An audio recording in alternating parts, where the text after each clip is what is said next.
Ladies and gentlemen, and welcome once again to AEW Mash. I've no wrote the fucking intro of this right. Bugger. Who cares though? You know what? It's wrestling time and I'm just going to wing it through my intro. As always, we have loads of wrestling to talk about this week.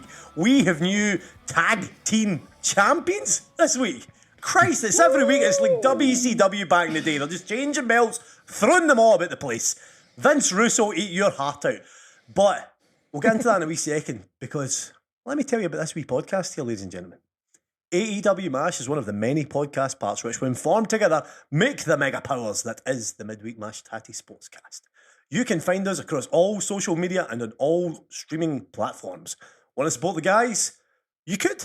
You could if you want. You could buy us a coffee. It goes towards running the podcast, which we love to bring to you each and every single week. And I mean, if you don't want to do that, you know what you could do that would be really, really nice. Really, really nice. And it's a tiny wee thing. All you need to do is remember and leave us 5 stars, baby! Boom! Boom, boy! Yes! Joining me on this weekly journey are my two friends.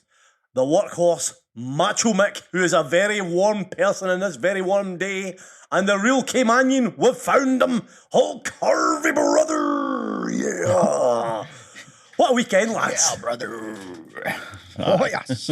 What a weekend. I'm positively melting over here. It's been birthday celebration mania. So it is. Harvey's been celebrating his birthday fantastically. I have been eating as much rich restaurant food as I can. Mick, you're just trying your best not to sweat away to death there. How are we getting on? I mean, I summed it up without even asking you, but how are you doing? Can you confirm I'm right? Oh, I can confirm that I'm sweating every litre that I drink. Just a puddle of a man there. Just a puddle of a man. Harvey, how pickled are you still? Are you all right, man? Harvey had a surprise party this weekend.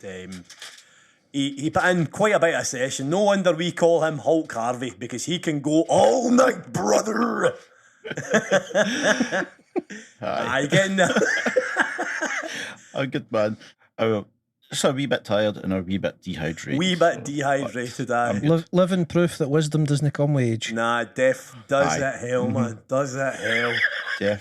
Definitely not. It absolutely wet, doesn't. man. I won't be drinking for a while, tell you that. That's huge. You're full for a The hell amount of of a long alcohol time. that I put in Saturday night, Sunday morning, it just whoosh. Oh, I don't know. there was a stage on Saturday where I was checking the WhatsApp group. In fact, no, Sunday, and I was thinking, how is he still awake? Because that way I'm checking my phone and thinking, wait, what time is it over there? It was a famous performance. It really was. That'll go down in history. We'll go down in history. What a performance. Oh, jeez, but hey, wrestling. We're here to talk about wrestling. Mind wrestling. So, we do indeed have the title change to talk about. New tag team champs, as we said. Swerve in our glory. Keith Lee and Swerve Strickland are the new AEW tag champs, beating Team Taz and the Young Bucks. For me, outstanding contest, but was it the right title change? Were FTW more deserving of the belts? What do we think, lads? I'm going to open up to you guys immediately. Harvey, you absolutely loved it, I know for a fact. Tell me how you feel about it. Loved it. Oh, I love it. Brilliant. I loved it. It changed. One, that they changed it, and two, they changed it to the least expected. Aye. I was like, what? Oh, I mean, I couldn't believe. I was like, Ken, that way when it was shaping up in the end, I was like, nah, they're not going to win, are they? And they're like, holy shit, they are going to win. I was like, I can't believe this. I was so happy. Aye. I don't know. I was like, so excited. I mean, your question there, was it the right ones? I think so. I think the fans resonate more with Swerve in Our Glory than the day with Team Taz's, what is it, FTW? FTW, Team Taz, aye, whatever you want to call them. I love how they've just, the mystique about it all, like, now it's like, oh, what happens now? Like, do you know what I mean? That's one thing to be said for it. They've installed a wee bit of mystery and a wee bit of sort of uncertainty in the fans kind of watching now, certainly, because that was not expected. I mean, we've seen a number of Young Bucks matches where they put over their opponents and have you believing about 3 or 4 times in a match that, Christ, they might actually win here. And then obviously it's the old Young Bucks at a heel finish where they managed to survive. But obviously that wasn't the case this time. And I'm not going to lie, Harvey, I was with you. It was 3 a.m. in the morning. I was watching it because I'm on annual leave from my work right now, so I got to watch it live. And I was legit trying my best to stifle a cheer because my kids are in the house with me. So trying my best not to wake up both kids. Absolutely brilliant fun. Michael, how do you feel? Come in with the realism. Probably less jubilant than you two. I did really enjoy the match. For me, I don't know how exactly. I'd need to rewatch it to try and put my finger on it, but I felt like the match got lost somehow in the middle a wee bit. Like, strong start. Really, really enjoyed the finish. Great finish. Great pop for Swerve and Our Glory. Cool to see them get the belts. Didn't expect it at all. So, like, overall, really good match, but aye, something happened in the middle there. I'm not quite sure what. But is it the right move? I don't know. I think it really depends what the long-term plans are. I would hate to think that they're going to be a stopgap.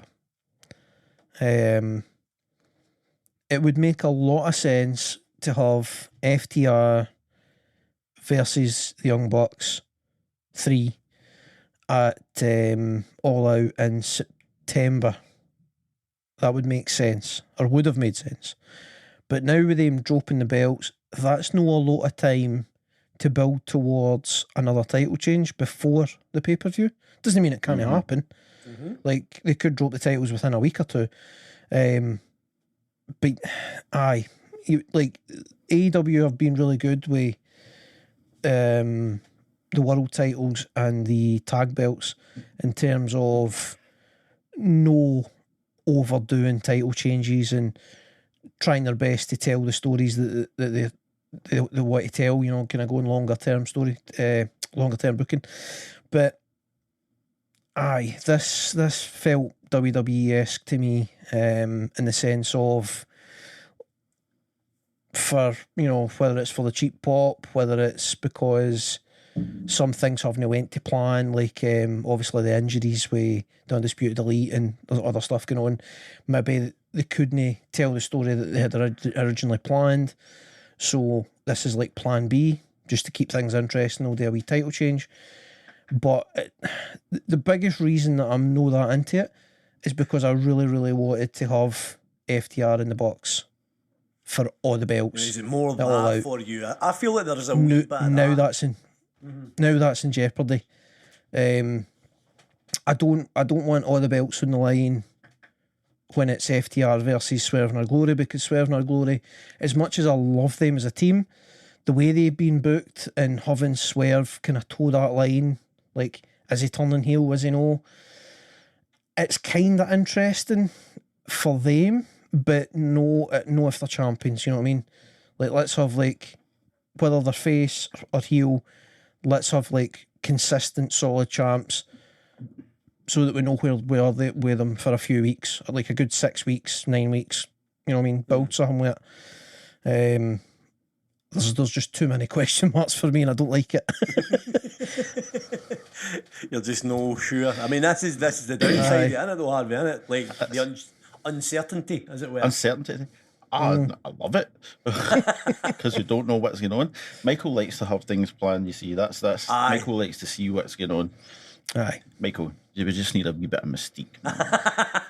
Just let that mystique in your life. Let them surprise you. Let them surprise you. They surprised me with the title change, so maybe they can surprise me with the rest of it. Do you know what I think? I honestly think, I mean, correct me if I'm wrong here, but I think because you've been let down in the past, right, with other organisation, I think that, like, creeps into your mind when you're seeing this stuff happening.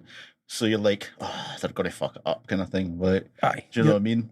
You're 100% right. That because of years of watching WWE, I'm preconditioned to expect Swerve Strickland to immediately, like this week, heel turn go against Keith Lee, and that causes them to drop the belts, and then they have a wee mini feud for like 2 weeks, and then it's on to the fucking Nixon. You know what I mean? That's what I'm pre-conditioned to expect. So when I seen that title change, I was like, oh, that is amazing. I did not expect that to happen. Oh shit, they're going to turn them here. Oh no, you know what I mean? That was like how my reaction went. Just to chuck it all the fence. By the way, have you seen the nonsense with the NXT women's tag titles? By the way. Well, I mean, there you go. There's a perfect example, innit? There's WWE doing WWE, man. Here's this have you new seen team, it, build them up for a few weeks, put the belts on them, and then immediate heel turn. But not just an immediate heel They're turn. still champs. So they're still champs. And Cora Jade, the skateboard lassie that can't skateboard, came down cradling her skateboard like it was a baby. Obviously, you've seen why, because it was a gimmick skateboard. So she went for the backswing with the skateboard, and the thing basically disintegrated. So when she swings forward, the wheels spiral off behind her, so she's just going to hit Roxanne Perez with a stump. It was just ridiculous. Oh, I wonder what would have been going through their heads, man, when that was happening.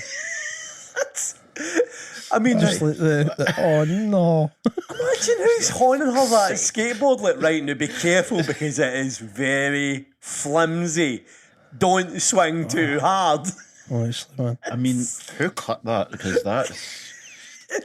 what idiot was in charge of gimmicking that? It was Because funny. It was funny. It's a shame. Poor girl, man. God.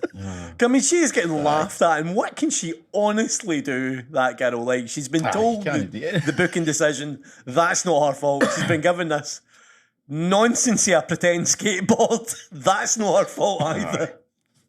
No. It's a shame. It's an absolute shame. Just to continue on the over the fence a wee bit, I don't know if you've seen this, by the way, but a surprising new wrestler at the AEW Dark tapings, by the way. Have you seen who it is? Indeed. Mick's on the ball. I have. Baby Brock, man. Parker Boudreaux. I've not seen said match yet, but I have. It's on this week coming. I've read about it. Aye, but the Brock Lesnar attempted clone, failed clone might be more apt. Aye, Parker Boudreaux. I did not expect to see him pop up. With hair again, of course, which also helps. Aye. Unshaved and back in shorts, looking like a pro wrestler. I mean, he's at least like presented as a pro wrestler. It would seem so. That's no sex offender, which is usually good. I mean that gimmick before, man, kicking about in what was it, a tank top and sort of combat kind of jeans, wasn't it? Like, I think the less said about it, the better. To be honest. Well, I mean, hey, you never know. Tony Khan was talking up, by the way, on one of the appearances he made on like a radio show. He was kind of talking up Parker Boudreaux coming in and doing stuff on Dark. So he's obviously got a good plan for him. The insiders, like for WWE and stuff, like the chat was that the guy's a phenomenal athlete, effectively Brock Lesnar 2.0, and was genuinely really keen to learn how to wrestle properly. And then WWE went, well, you look great, let's push you to the moon. But in the process, like, didn't give him enough time to learn, changed his name, shaved his head, dressed him like, I mean, they did WWE things and it didn't work out. Yeah, he was just a shocker. So, like seemingly the guy has a lot of potential. Yeah, there's obviously something there. I've seen you can't train that kind of look and that kind of physicality that he has. That you're born with that. That's one thing. Like, you're born with that.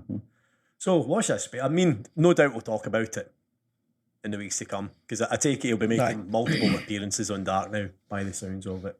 I would think so. He'll probably get a few weeks and then he'll decide what they want to do with him. Aye, what the plan is going forward, as it were. I'm going to jump to the other world title. This in the last week's kind of tapings. Just as a wee change of pace here. Jonathan Gresham against Lee Moriarty. Where did we find this? I don't know. I don't feel like it connected for me. No, didn't like it. That was pure pish to me. But sorry, pure pish. It was confirmation that they made a mistake in turning him heel. That's what it was to me. Aye. It just, you've got him coming out all 5'3" of them, with Tully Blanchard, the 60-odd-year-old manager who's taller than him, flanked by the Gates of Agony, who are much taller than him, followed by Brian Cage, who is both much taller and much heavier than him. Nah. I hope that this post-match angle with Claudio is because they're going to put the world title on Claudio. I don't think it's an experiment that works, Jonathan Gresham. I don't believe it. The commentators worked so hard to try put over this match. And props to Caprice Coleman again, by the way, kind of selling the whole weak chin thing, because that plants the seed that obviously Claudio, with his big European uppercut heavy kind of offense, will cause Gresham a massive problem. Like, because he's obviously much more accomplished striker than Lee Moriarty. Fair enough, very good, but you can see it in the crowd as well. They do not believe that this guy's a world champion. And well, why should you, man? It's like the Emperor's New Clothes. You can tell us as many times as you want how this is the best guy in the world and he's great and all that, but I'm sorry. I'm judging him by how he looks here. And that's harsh, but that's wrestling. 5'3" is not a world champion. Gresham is the human embodiment for why for a long time European wrestling and then following suit Japanese wrestling always have had weight divisions. It's just really, really hard to put over the idea that this really small guy can beat the really big guy. It's just hard to get an audience to buy into it. Exactly. It's unfortunate. It's very unfortunate. I mean, Gresham is built like a tank. He's a phenomenal technical wrestler. He's no terrible in the mic. It's not his greatest strength, but he isn't terrible. With the right kind of character, he's passable. But, it's just unfortunately with the style that he's got and the size of him, it just holds him back. I think if you're going to make somebody like Lee Gresham world champion, right, he has to be a heel. He has to win by doing heelish stuff. Like, do you know what I mean? By it would be easier to sell the character that way. Do you know what I mean? Like, the referee's turned his back. Oh, look at that. Gresham smacks him with a baseball. I did like that when he flicked him in the nuts, though. I've got to say, that was one of my favourite moments in the match. Where he just gave him a wee back on flick to the bollocks. That I'll give him. That was very good. That got me. But I don't know, man. It's just no for me. I'm afraid it's no for me. But then, what was the backstage angle? It was Stokely Hathaway and was it Lee Moriarty? He was trying to coax Lee Moriarty away from. From like, which just what's that about? Like, I mean, Matt Sydal's no really the best manager or whatever. I've said that before, but like. So what? They're going to try and have Lee Moriarty join the baddies? Like, what? What's the plan here? I mean, I can see managers kind of managing different types of wrestlers. Fair enough, And by the way, if he wasn't involved in the baddies, I think somebody like Moriarty would be perfect for Stokely Hathaway to kind of sell Moriarty, as it were, a bit better than Moriarty sells himself. Because I think that's one of the coolest wrestlers going, man. Moriarty, he needs that bit of sort of hype man to kind of sell you, as it were, on why he's the man, sort of thing, and kind of give him more of a character, because currently his character is quite a good wrestler. Yeah, like that's kind of his thing, isn't it? Really, he's not really got anything aside from that. Like you kind of look at Moriarty and think this one thing about him, like, if you know what I mean. Somebody like Stokely would be good for him, but a guy like you're saying, obviously he's the kind of the Jade and the Baddies guy. Again, the women's wrestling in Rampage, by the way, just while we're on it, brutal, man. Oh, horrendous! The 60 seconds of a match and then a post-match brawl and what again with the babyface wrestlers doing the heel angles, like what it was so backwards and awkward. And then Jade just crushes everybody again, man. So who's honestly a threat? Like Jade and what's her face run it like the baby faces coming out to save the day. Just to flatten everybody and look unbeatable, and then awkwardly walk away. Laughably bad. Very, Such a very letdown. poor. She now has the longest, I think it's the longest title reign in professional wrestling across big companies. 500 days as the TBS champion, Jade. Wow. She's beat Goldberg's opening reign. Jesus Aye. Christ. And on the day that passed, by the way, she deactivated her Twitter. Perhaps realising aside for that, she is still a young woman with a family and a ween and all that. The neckbeard nation that go online just to shit upon folk personally can take a flying fuck to us, as far as I'm Absolutely concerned. no harm to Jade. Like, she's just doing her job. Aye, she is. Ultimately. Aye, exactly. She's doing her job and she's doing it pretty damn well for where she's at. Aye. You know what I mean? But the booking needs to be better. They need to help her a bit, aye. Because, there's a talented performer there in Jade. There is. It just, what can she honestly do? It's not her that's choosing the booking. Not at all. She's going on man. the word of people who may know more than her. Like, what can she honestly do? And see, since we're on it, right? Yes. Hit me up. Thunderstorm. Just fucking why? Honestly. What are they doing? Honestly. Like, I mean, don't get me wrong, right? Thunder Rosa and Tony Storm, they work together. I like them as a tag team. Aye. But that's easily 6 months away. You know what I mean? You can't just decide, do you know what? I think they're a big good tag team. Fuck the booking we've been doing for the last 6 weeks. Let's make them a tag team. What are they doing? Well, they're trying to do the whole sort of work shoot again. What are they doing with Thunder? But, oh, well. Oh, and then... They're posing with the sandbags and all this. Literally posing with a sandbag. That got well. I was in an absolute note. Taking the piss out of Thunder Rosa. At this stage, I would prefer the women's title to go back on Britt Baker, though, because, I mean, it's not only went forwards with Thunder Rosa's champ. She's put in some good matches sometimes, but I haven't enjoyed it. The women's side is... I've tried to be patient. I've tried to be a bit blue sky and kind of give them the benefit of the doubt, but it's brutal, man. Every time it hits a women's segment on telly, like, it's just not good enough. So many good performers and just terrible booking letting them down, unfortunately. Just not helping them, lads. It makes no sense. Makes no sense. It's not good enough, man. Like, they need to sort it. Aye, absolutely. They do. You see, Santana's out for 8 to 12 months, by the way. That guy get confirmed. Oh, shit. Yeah, a year out. Oh, he's gone then, man. Like, if he's not keen on re-signing, that's him by.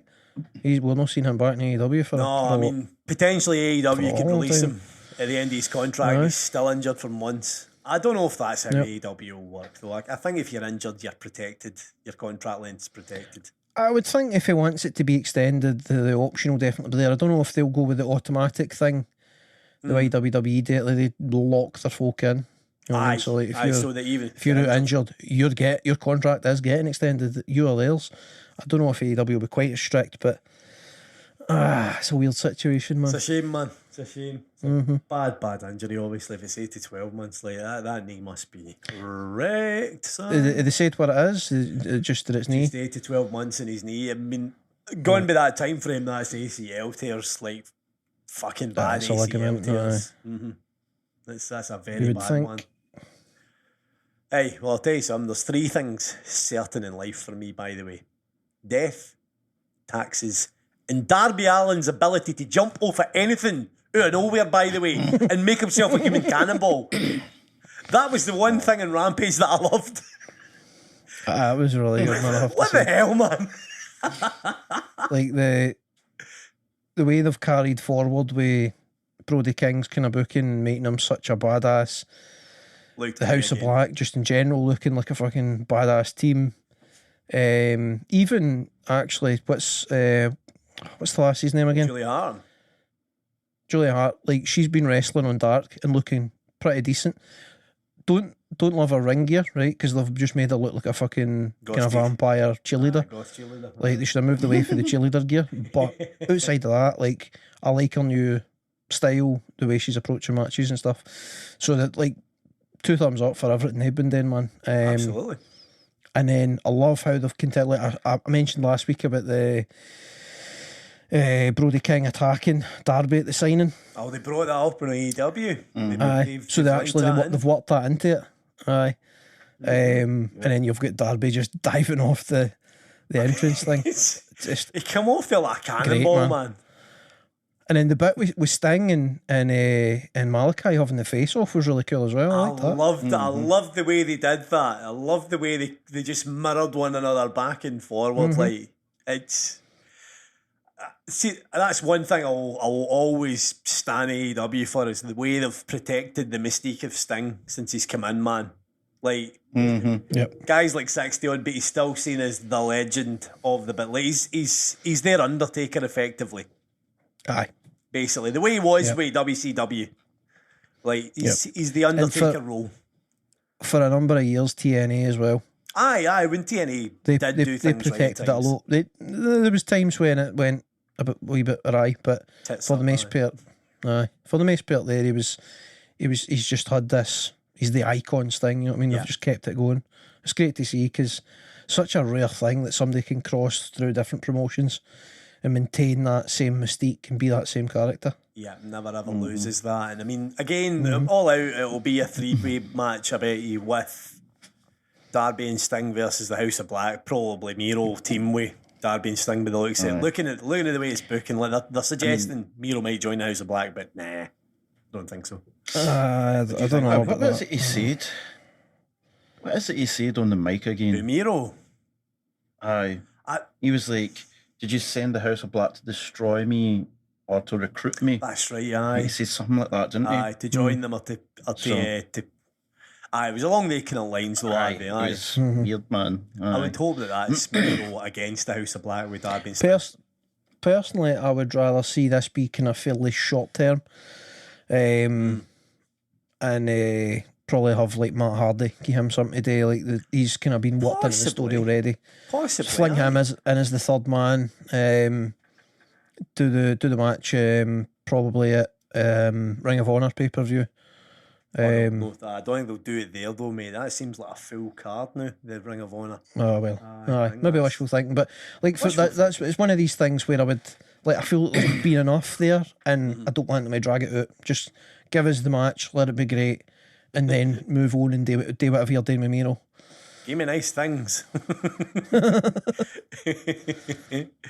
I mean, you know. I mean, if I know AEW, this will drag and it'll be on the pay-per-view all out, and it'll probably steal the show because it's Sting and it's what Sting does.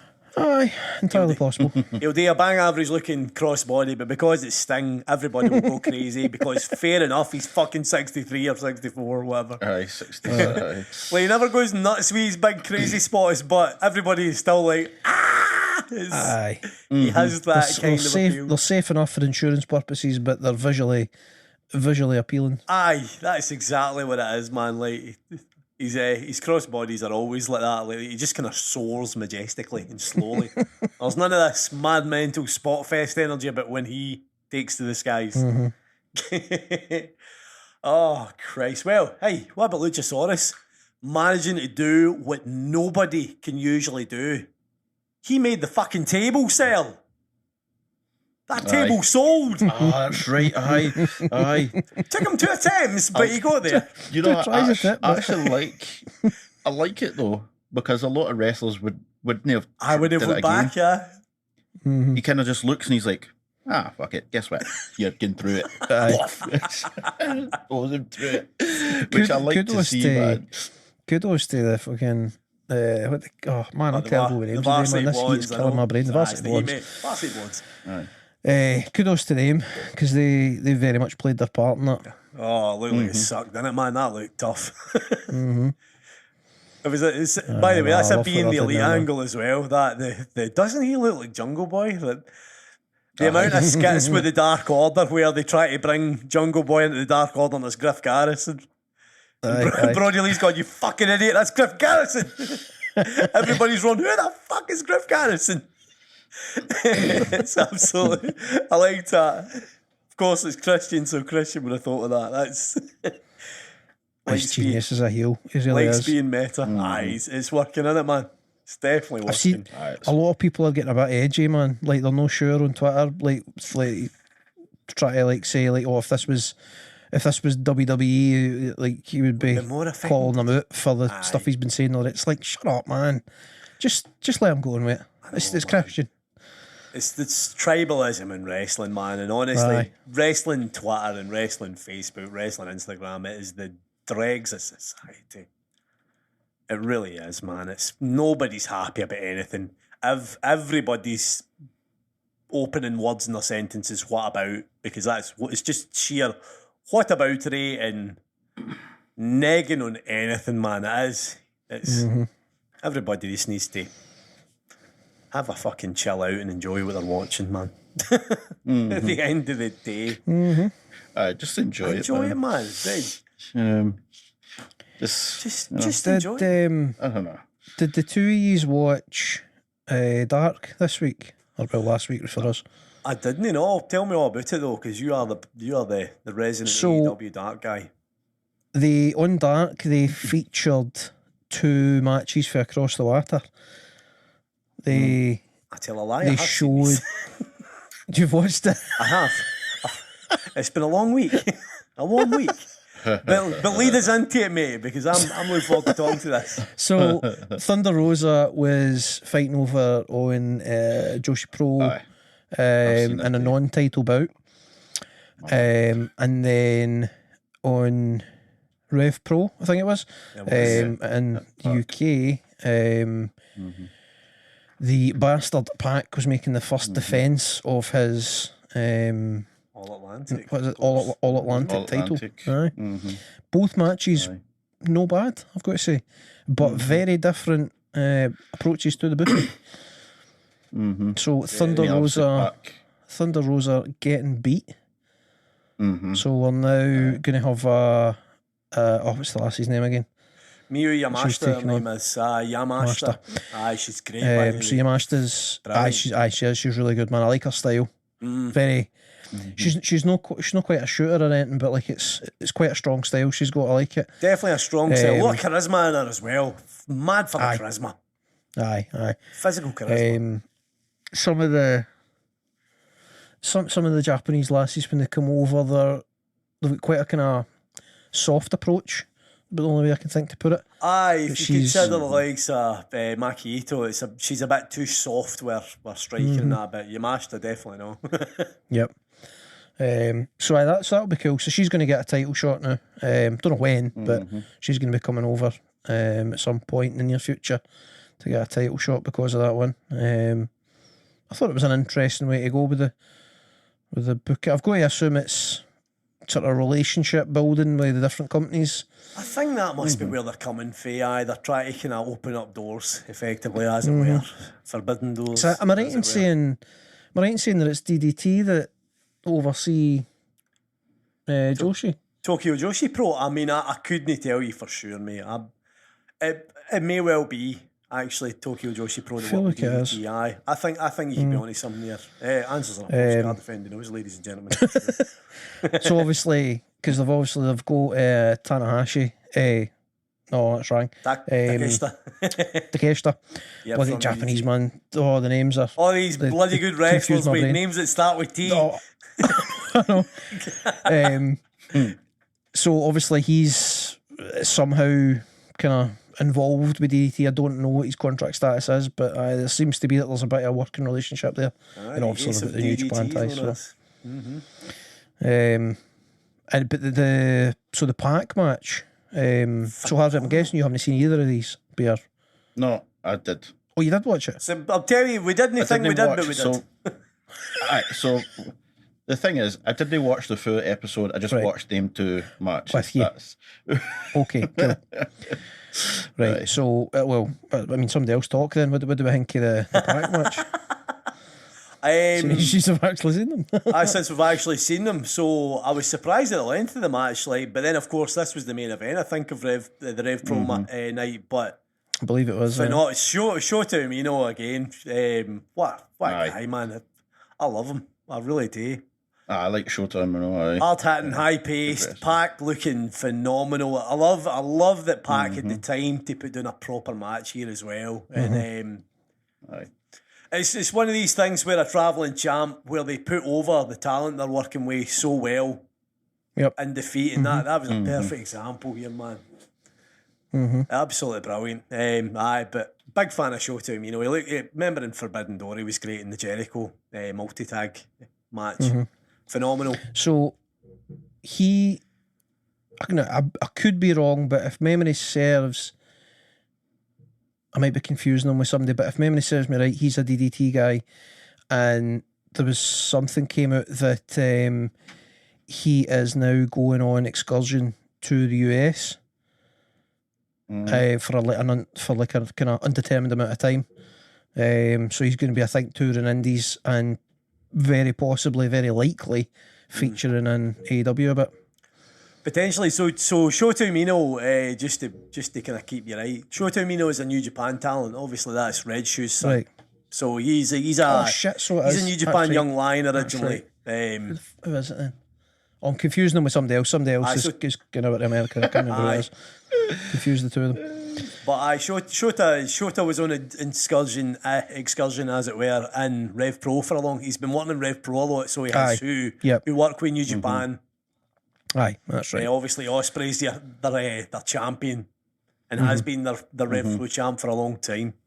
Yep. So, they've got a good kind of positive relationship.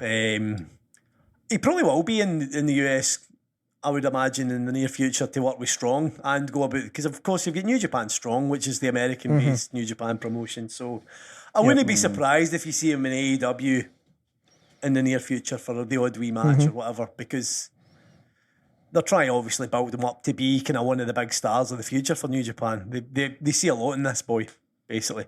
Aye. Just to circle back to Takeshita, I mean, he is still a DDT Pro champion, known as the Ace of DDT. They obviously love him over there. Okay. Sweet Jesus, there's going to be a race for this boy when his contract winds down, whether it's with New Japan or WWE or AEW, because he looks. Again against Moxley. Aye. I think you're seeing why all these big talents are queuing up to work with him. Like, he's proven it week upon week, like. Because it's obvious that Moxley watches the Eddie Kingston match and goes, give me a bit of that, boy, by the way, give me that. And it's a great 15-minute banger again, man. Hard hitting, both of them bleeding. Yep. Aye, cracking match. Really enjoyed it. Jesus, man. Unreal, man. Unreal. See, just to circle back to Rev Pro, I loved the crowd at Rev Pro during that. Oh, aye. That annoying. I mean, a tiny wee crowd, but passionate, man. Aye. Passionate. Noisy. It was good. It is. I mean, in England, you've got Rev Pro and you've got Progress, man, and it's brilliant audiences at both crowds. Progress, actually, you see on the WWE network, so you do. And if AEW talent work in it, they need to cut them out. Serious? Real man, Anthony Ogogo's match is in progress, but they obviously they cut them out for the WWE network. They don't show it. It's the same as Gresham was the champion. So he was. Jonathan Gresham was the champion. So he had to drop the belt because they couldn't have an AEW wrestler working with him because of their ties with WWE. Hilarious. I know, it's a shame, really. Like, they're being dictated by WWE. You're going to need to change your champ. We are not putting your telly program on with an AEW wrestler. And that was even prior to the Ring of Honor sale. Like that's when it was just kind of rumoured. Like, they were WWE were already starting to get kind of antsy with the idea that a potential AEW wrestler could be on their network. As it were. Weird, man. Very weird. Oh, Mick, you want to be... I'm assuming you probably know I'm going to be too happy about it, but what about Wardlow and Orange Cassidy? Come on, let's hear for you. Cornette. Let's hear for you. Let's hear what you think about it, Mick Cornette. God damn it, I was not impressed. I'm tempted to try and keep up. He's with a Jim the pressure, Cornette but voice. He just I'm not going to hold it. double cheeseburger, Let me motherfucker. tell I you. mean, I'll help you. Like, I wasn't impressed with it either. So Harvey Cornette. it's one of these things where they had a decent match, right? Yes. And you can absolutely have. I'm not somebody that's going to say like I'm a total traditionalist and baby faces can only wrestle heels and heels can only wrestle baby faces, but there's a reason you don't, generally speaking, have one-off matches with two baby faces, especially two who are as over as they two are. That's something that they could have had. That, like, you could have had some sort of tournament or some other scenario where there was a reason to have that match, and it would have been a perfectly enjoyable match. But I'm just left asking. I'm just asking why. Why? What did they want to happen? Like, you've now had Wardlow. No look weak, but I mean, a guy Orange's size, based on what he's been doing for the last however long, he should have ran through him, but seemingly struggled. You know, I mean, you've had him going out through fucking legit pro MMA fighters, like they're no there. Yeah. Like, you know, then we Orange Cassidy's like the stumbling block, and then on top of that, he then finishes Orange Cassidy with a clean pin off of a powerbomb, making Orange look weak. Now, I get that they didn't go the full symphony. They didn't want to like destroy the allure of Orange Cassidy, but even like that, it can be an issue because other guys, there's 4 or 5 power bombs before a pin. He just had the one and he was done. By the way, it's just That's what I said. why. That's what Just I said. why. Sorry. It's not a match they needed to make. There is enough wrestlers who are heels. Or even once you're on as big a babyface as Orange Cassidy, who you could have in the Aye. match. The match was fine itself. It went too long. Orange Cassidy looked, as you say, too strong. I would agree It with went that. too long. I get what they're saying, like, oh, it's fight anybody can challenge, which is cool, right? No, But because that's what I want to see. like I've got to this- say, but wrong choice for me. I would say. that's a way of putting good matches together that don't mean anything per se because it's actually a title shot because it's you'll fight anybody kind of Aye. thing. That's something you can do when you don't need much. Like you don't have to have much in the run up and taking up Yeah. like behind the storyline. Cool, but then as you say, Orange Cassidy, one power bomb, he's done. Like,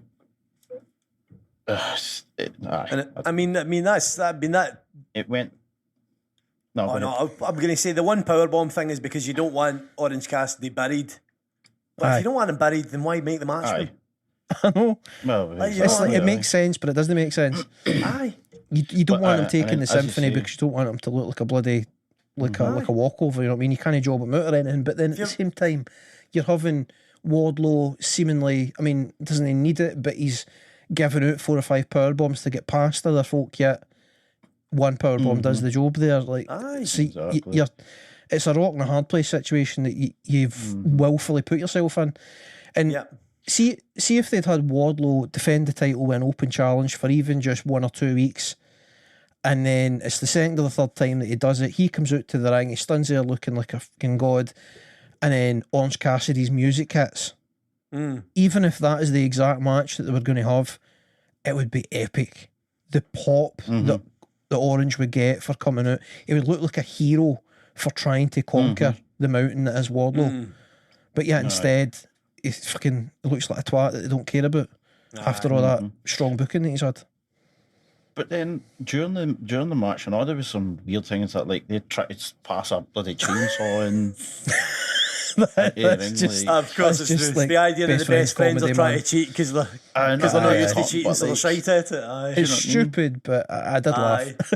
And then Aye, the hedge trimmer Aye. got me, I've got to say. I did laugh too, but And then Danhausen and all, like, Actually, that was one of my favourite things about the match. The Wardlow, he just like had this, like his spidey sense was tingling, and he just drags Danhausen in front of the ring. He just knew he was there. And then he was like, Danhausen was thinking of cussing him, and then he was like, nah, never mind, sorry. He shits out of cussing him. So aye, some things in it no bad, but nah, no. It was fun, but it was completely and utterly unnecessary. Yes, I think that's what it is. I just wonder what they're doing with the both of them now. Where do you go for here? Yep. I mean, clearly far away for the two of them having another match anytime soon, but oh dear, I don't know. Yeah, me neither, mate. Me neither. Oh, what do you think about oh my God, what's his name? Aye, him. It's no. Get him out.